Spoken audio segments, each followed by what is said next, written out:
Hi Donna. So for our play this week, we chose to do the Group A streptococcus that infected the rugby player's leg.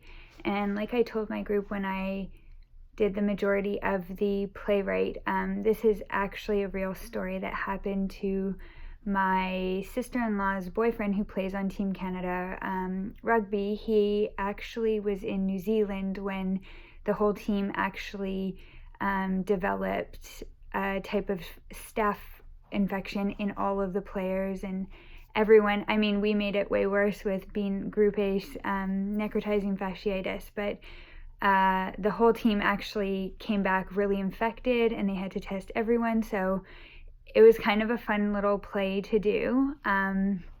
So the part I played in our play for the Group A strep was cellulitis, and even though I was doing the narrating for our play online, my part was cellulitis in it. So a little bit about cellulitis.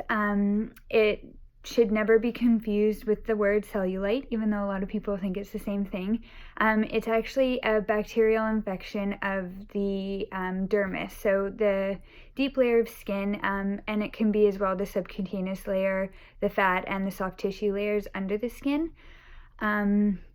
There's a lot of bacteria on the skin, so when you do swab for whatever you're looking for initially, it's really hard to classify cellulitis because so many things will come back on a swab if you're swabbing just the subcutaneous skin.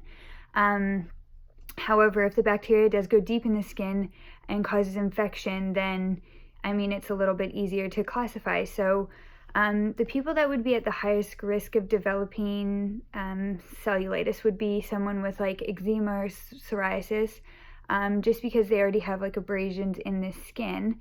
But also people, I mean, cellulitis can develop in saying that from any type of wound sore, or sometimes it can even be seen with the naked eye. Like it could be just a tiny little cut, and that's all it takes for a bacteria to kind of infiltrate and cause it. So a lot of times people don't take it very seriously.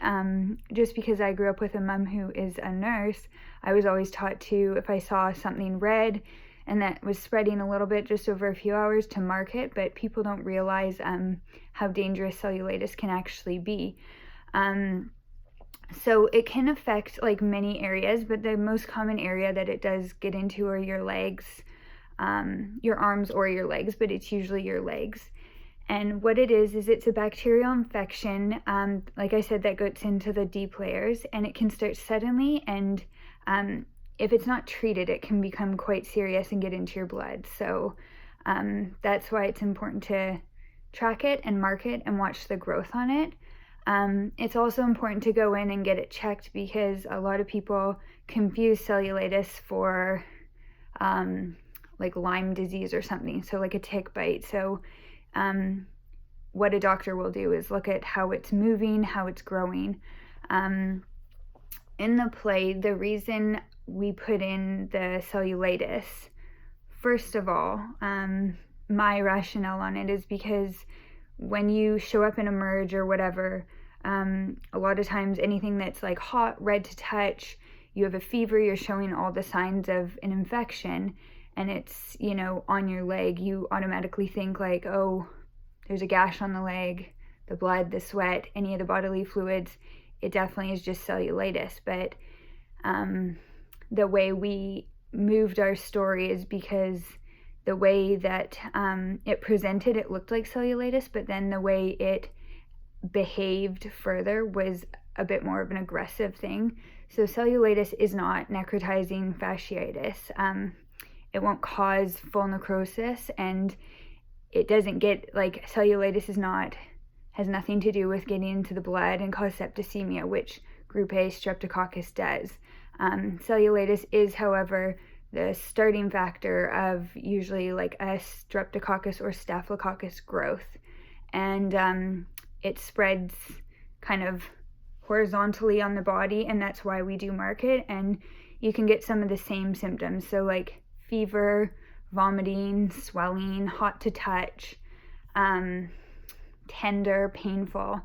And some people have blisters, skin dimpling spots, and they basically just are unwell. And sometimes you can check their lymph nodes and whatnot just to see if it's swollen. And basically, its most culprit is staphylococci groups that are doing this.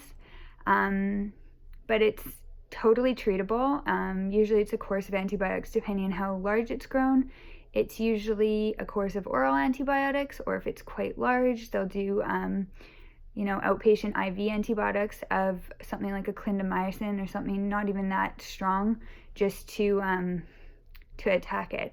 When it becomes an issue is when it actually gets to the deeper layer of the skin and gets into the blood and causes septicemia, which is the group A strep, and then that's when it's an issue because it's in your blood at that point.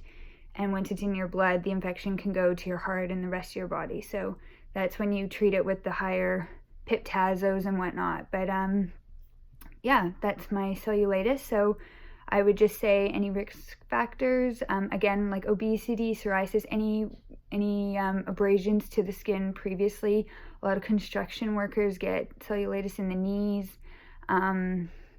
Just any type of anytime your skin is exposed to anything that could have any bacteria. So basically anyone could develop it. The things you want to look for kind of are your legs swelling, again, the redness and the markers, and always mark it. That's the best way to determine the cellulitis, especially when you go into the hospital, just so you can kind of see the growth and how quickly it's moved around. So yeah, that's my little spiel on it. Thank you.